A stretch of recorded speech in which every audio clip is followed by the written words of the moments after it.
Државите тешко погодени од ураганот Хелен кон крајот на септември и ураганот Милтон на почетокот на овој месец се обидуваат да се вратат во нормала, со повторно снабдување со електрична енергија и отстранување на отпадот.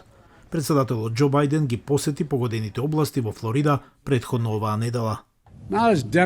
Не како демократи или републиканци, туку како американци, на кои им треба помош и американците кои би ви помогнале доколку сте во истата ситуација, рече Бајден.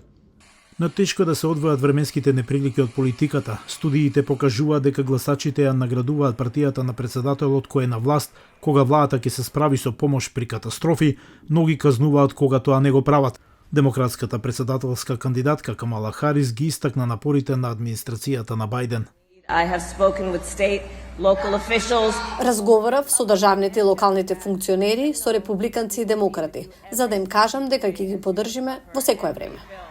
Незиниот републикански ривал, Доналд Трамп, шири дезинформации за одговорот на федералната влада, тврдејќи дека ги избегнувала републиканските области и дека ги искористила средствата за помош за да им помогне на илегалните имигранти.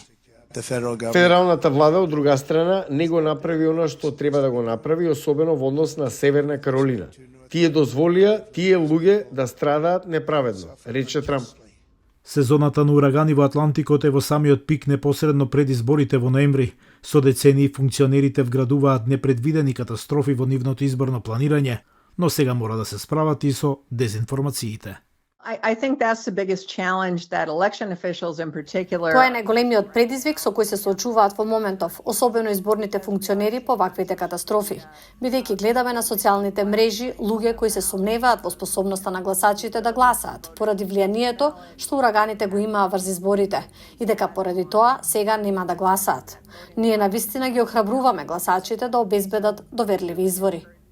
Надвор од политиката, некои патишта се уште се непристапни, зградите оштетени и луѓето се зафатени со обнова на нивните животи. Поради тоа, излезноста на гласачите може да биде помала. Штетата од бурата може да влие и на плановите на луѓето да гласаат преку пошта, што е дозволено во некои држави. Речиси сите држави нудат некаква форма на предвремено гласање, дури и без компликации како што се природните катастрофи. Официјалните лица и активистите ги охрабруваат луѓето да го направат тоа. Имате повеќе датуми за да го дадете својот глас, наместо да го следите само денот на изборите, затоа што никој навистина не може да предвиди дали друга голема бура ќе влијае на нашата област или друг вид еколошка катастрофа ќе оневозможи нашата способност да гласаме, тука во Џорџија. Со тесна трка во две држави погодени од бурата, Џорџија и Северна Каролина, властите во некои окрузи дозволуваат поголема флексибилност за да им се овозможи на луѓето да го дадат својот глас.